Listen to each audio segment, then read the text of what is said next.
तो आज हम देखेंगे भारतीय राज्य व्यवस्था में आज स्टार्ट किया जाएगा संविधान की प्रस्तावना।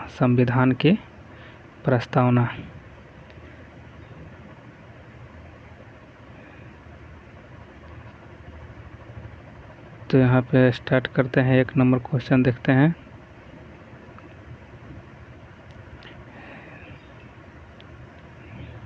देखिए क्वेश्चन 1 नंबर है कि भारतीय संविधान के किस भाग को उसकी आत्मा का आख्या प्रदान की गई है। तो यह प्रस्तावना में, यानी प्रस्तावना को कहा गया ये चीज़।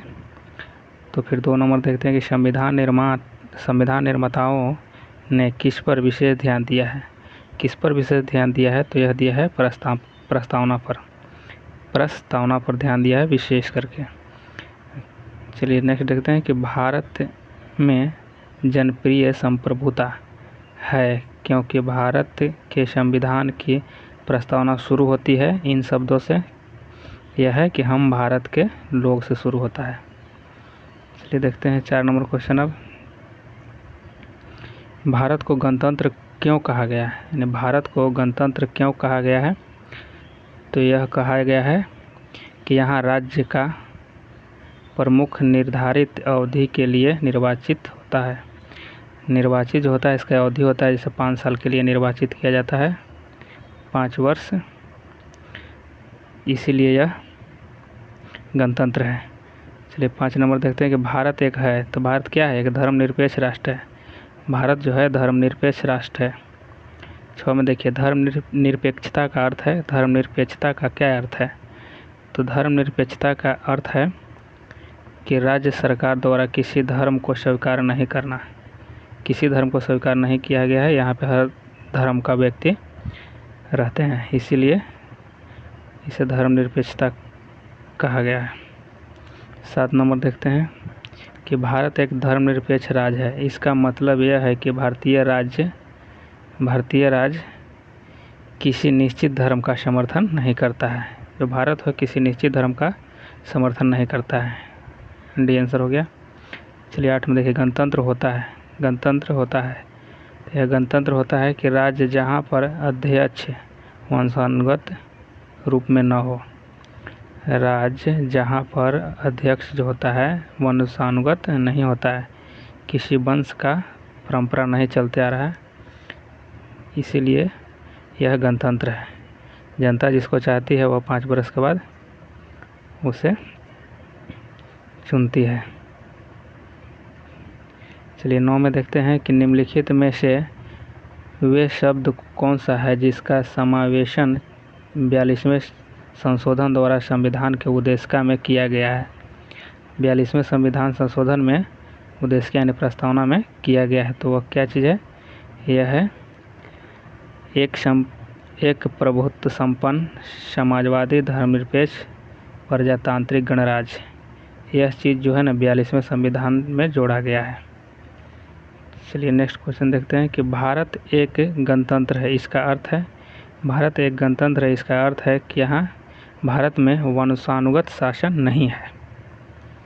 चलिए नेक्स्ट देखते हैं 12 है, निम्नलिखित में से कौन सा शब्द भारत के संविधान की उद्देशिका में नहीं है। भारत की संविधान की उद्देशिका में नहीं है, वह कौन शब्द है? तो यह है लोक कल्याण। समाजवादी पंथनिरपेक्ष और संप्रभुता है, लेकिन जो लोक कल्याण है यह नहीं है। चलिए देखते हैं नेक्स्ट 13 नंबर क्वेश्चन है, कल्याणकारी राज्य का उद्देश्य क्या है, यानी कल्याणकारी राज्य का मतलब क्या है। तो यह है कमज़ोर वर्गों के कल्याण का प्रबंध करना। कल्याणकारी राज्य का उद्देश्य यही है कि कमज़ोर वर्गों के कल्याण का प्रबंध करना। 14 नंबर देखते हैं कि भारत को एक गणतंत्र मुख्य रूप से माना जाता है क्योंकि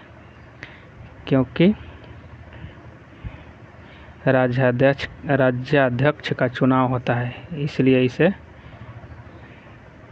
गणराज्य मुख्य रूप से माना जाता है। भारत को एक गणराज्य मुख्य रूप से माना जाता है क्योंकि यहाँ राज्याध्यक्ष जैसे प्रधानमंत्री होते हैं ना, इनको चुनाव किया जाता है, इसीलिए यह गणराज्य हमारा देश है, गणतंत्र माना जाता भी है।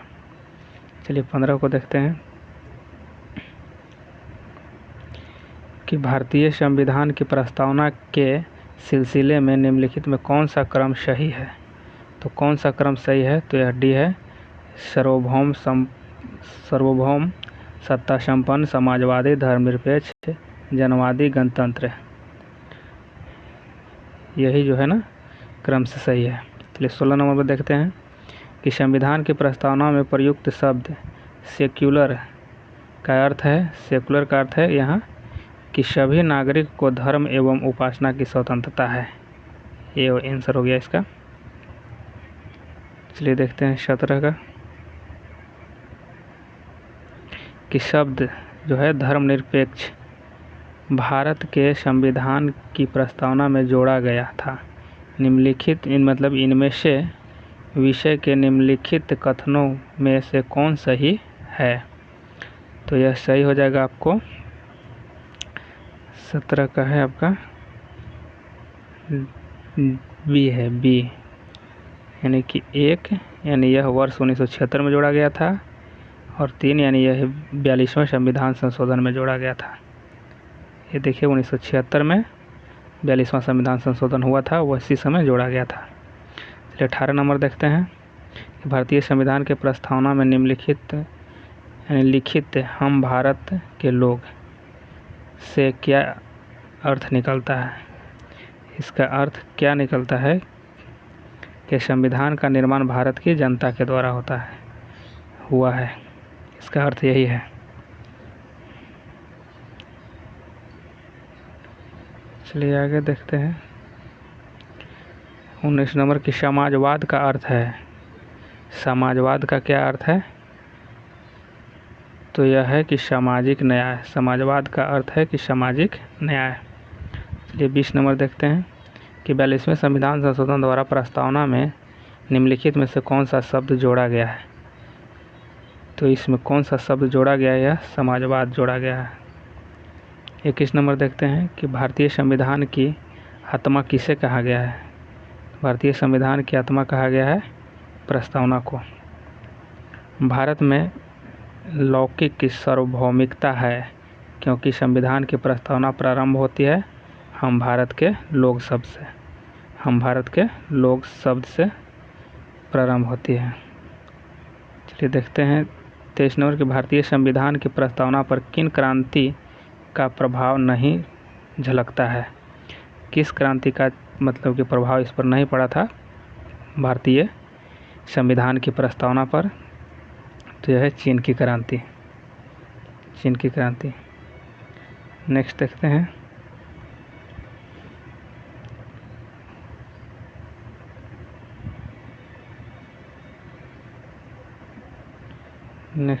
यहाँ पे है 24 का है कि मूल भारतीय संविधान के अनुसार भारत एक है। मूल भारतीय संविधान के अनुसार भारत एक है। तो भारत क्या है, प्रभुत्व संपन्न लोकतंत्रात्मक गणराज्य है। चलिए देखिए 25 के देखते हैं कि संविधान के अंतर्गत भारतीय लोकतंत्र के आदर्शों को हम कहाँ से देखते हैं। तो हम कहाँ देखते हैं, तो यह प्रस्तावना में देखते हैं। चलिए ठीक है 26 नंबर देखते हैं कि 42वें संविधान संशोधन अधिनियम 1976 द्वारा प्रस्तावना में किन शब्दों को जोड़ा गया था, किन शब्दों को नहीं जोड़ा गया है। तो गुटनिरपेक्ष को नहीं जोड़ा गया है। ये देखते हैं नेक्स्ट देखते हैं 27 नंबर है कि भारतीय संविधान की प्रस्तावना के बारे में कौन सा कथन सही है। तो यह सही है कि उक्त शब्द 1976 में संशोधन द्वारा जोड़ा गया है। चलिए ठीक है 28 को देखते हैं कि भारतीय संविधान के किस प्रकार के लोकतंत्र को अपनाया है। भारतीय संविधान ने किस प्रकार के लोकतंत्र को अपनाया है। तो यह है लोकतांत्रिक गणतंत्र। लोकतांत्रिक गणतंत्र को अपनाया है। 29 को देखते हैं कि भारतीय संविधान की प्रस्तावना में वर्णित लोकतंत्र को किस रूप में स्वीकारा गया है। तो यह किस रूप में स्वीकारा गया है? उपयुक्त सभी है, राजनैतिक राजतंत्र, सामाजिक राजतंत्र और आर्थिक लोकतंत्र। चलिए देखते हैं नेक्स्ट कि भारतीय संविधान की प्रस्तावना के अनुसार भारत के शासन की सर्वोच्च सत्ता किसमें निहित है। तो सर्वोच्च सत्ता जनता में रहती है। जनता में, जनता जब चाहेगी, मतलब जनता ही चुनती है ना, सरकार बनाती है, इसलिए जनता में सर्वोच्च सत्ता रहती है। 31 को देखते हैं कि भारत की संप्रभुता, एकता और अखंडता को अक्षुण्ण बनाए रखने तथा उसकी रक्षा करने को प्रावधान किया गया है। तो यह प्रस्तावना में किया गया है। भारतीय संविधान की प्रस्तावना में जिन आदर्शों एवं उद्देश्यों को रूपरेखा दी गई है उस आगे व्याख्या की गई है। तो ये देखते हैं 32 का सी है, मूल अधिकार राज्य के नीति निर्देशक सिद्धांतों एवं मूल कर्तव्य। चलिए 33 में देखते हैं कि संविधान सभा में प्रस्तुत उद्देश्य प्रस्ताव में अभिव्यक्त विचार को भारतीय संविधान के किस भाग में पूर्णतः शामिल किया गया है। तो यह प्रस्तावना में शामिल किया गया है। भारतीय संविधान की प्रस्तावना से क्या स्पष्ट नहीं होता है। तो क्या स्पष्ट नहीं होता है? तो यह संविधान को लागू करने की तिथि स्पष्ट नहीं होता है। 34 को सी है। अब यहाँ देखते हैं 35 को है कि निम्नलिखित में से किस उद्देश्य को भारतीय संविधान उद्घोषित नहीं करता है। निम्नलिखित में से किस उद्देश्यों को भारतीय संविधान उद्घोषित नहीं करता है। तो 35 का डी है। 35 का डी है, यानी अंतर्राष्ट्रीय शांति और सुरक्षा की अभिवृद्धि। चलिए 36 नंबर के भारतीय संविधान के यानी भारत के संविधान में प्रदत्त हमारे देश का नाम क्या है। तो ये सब आप लोग जानबे करते हैं कि क्या नाम है। सी है, यानी कि इंडिया अर्थात भारत। चलिए देखते हैं नेक्स्ट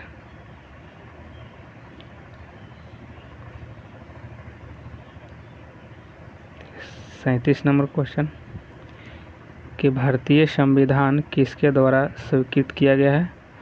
तो यह स्वीकृत किसके द्वारा किया गया है। तो भारत की जनता द्वारा। भारतीय संविधान किसके द्वारा स्वीकृत है। तो भारत की जनता के द्वारा। भारत की संप्रभुता किस में निहित है। तो भारत की जनता में निहित है। 39 नंबर की भारतीय संविधान को संविधान सभा द्वारा अंगीकृत किया गया था। तो यह अंगीकृत किया गया था आपको 26 नवंबर 1949 को। 26 नवंबर 1949 को। चलिए 40 नंबर देखिए भारतीय संविधान पूर्ण रूप से तैयार हुआ। तो भारतीय संविधान पूर्ण रूप से तैयार हुआ था 26 नवंबर 1949 को। चलिए नेक्स्ट क्वेश्चन देखते हैं 41 नंबर कि भारतीय संविधान कब अंगीकार किया गया। तो यह भी होगा आपको अंगीकार किया गया था 26 नवंबर 1949 को। चलिए 42 नंबर देखते हैं निम्नलिखित में से किस तिथि को भारतीय संविधान लागू किया गया था। तो किस तिथि को भारतीय संविधान लागू किया। तो 26 जनवरी 1950 को लागू किया गया था। 43 नंबर देखिए किस वर्ष भारत एक संपन्न प्रजातांत्रिक गणराज्य बना। तो यह कब बना था आपको 1950 में। 44 नंबर संविधान के उद्देश्य का यानी प्रस्तावना का संबोधन कितनी बार किया गया है। तो यह किया गया आपका एक बार।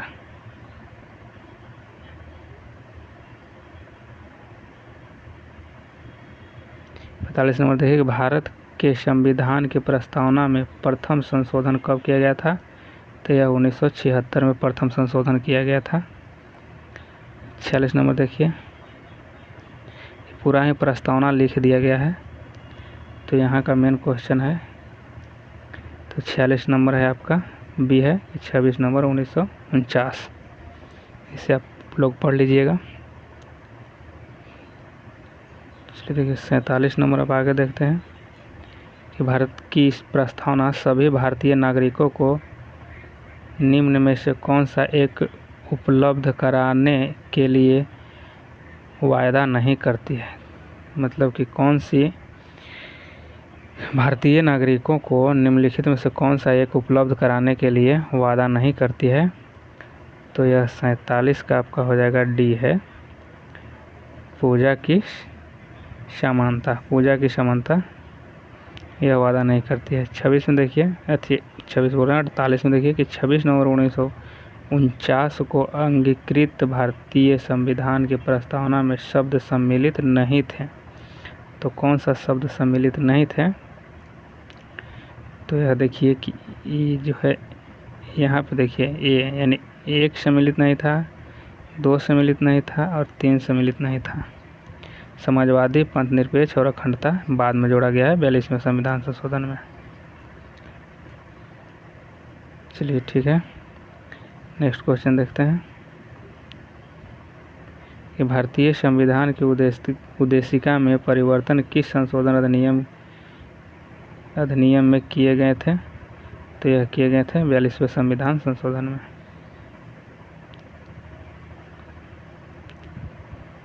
चलिए नेक्स्ट क्वेश्चन देखते हैं।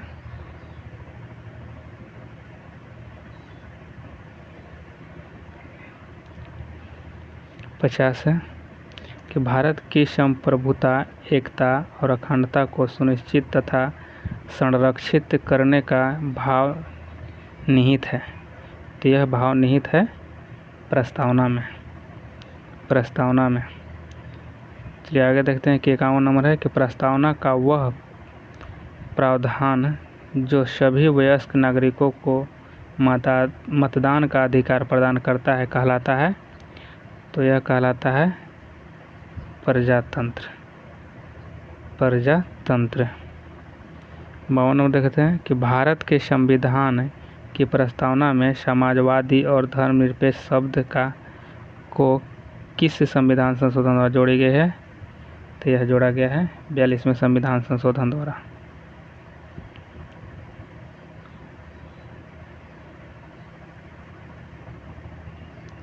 तिरपन नंबर देखते हैं कि भारत के संविधान की प्रस्तावना में प्रयुक्त स्वतंत्रता, समानता एवं बंधुत्व शब्द किस क्रांति से प्रेरित है। तो यह प्रेरित है फ्रांस की क्रांति से प्रेरित है। नेक्स्ट है कि भारतीय संविधान के किस भाग को स्पष्ट रूप से घोषणा की गई है कि भारत एक धर्मनिरपेक्ष राज्य है।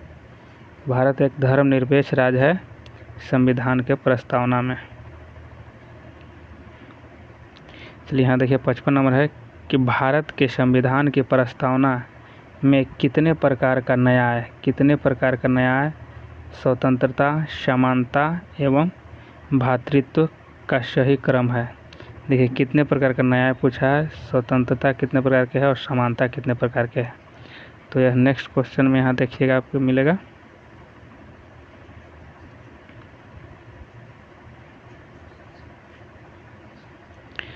तो इसका आंसर हो जाएगा 55 का ये था। 3 प्रकार का न्याय था, 5 प्रकार की स्वतंत्रता था, समानता था 2 प्रकार के, भ्रातृत्व 1 प्रकार के। इसे याद रखिएगा। 56 नंबर देखिए कि भारतीय संविधान का प्राधिकार स्रोत कौन है। तो यह 56 का आपका आंसर हो जाएगा आपका बी, भारत के लोग। भारतीय संविधान का प्राधिकार स्रोत है भारत के लोग। 57 देखते हैं कि संविधान की प्रस्तावना का विधिक स्वरूप क्या है। मतलब कि भारतीय संविधान की प्रस्तावना का विधिक स्वरूप क्या है। तो इसका विधिक स्वरूप है आपका बी हो गया आंसर, यह लागू नहीं किया जा सकता।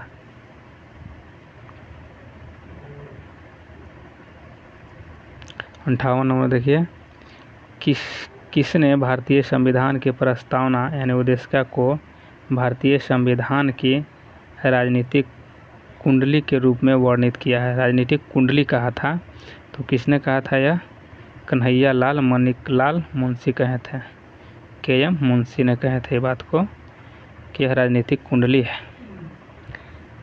यहाँ देखिए 59 नंबर के भारत के संविधान के संबंध में निम्नलिखित में से कौन सा कथन सही नहीं है।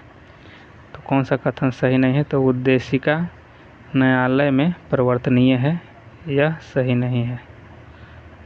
तो आप लोग इसे देखेंगे, नेक्स्ट पार्ट और आएगा, आगे आएगा आपका संविधान की विशेषता क्या क्या था, वह आगे की जो पार्ट आएगा उसमें देखने को मिलेगा। तो आप लोग इसे अच्छे से याद कीजिए और चैनल को सब्सक्राइब भी कीजिए। धन्यवाद।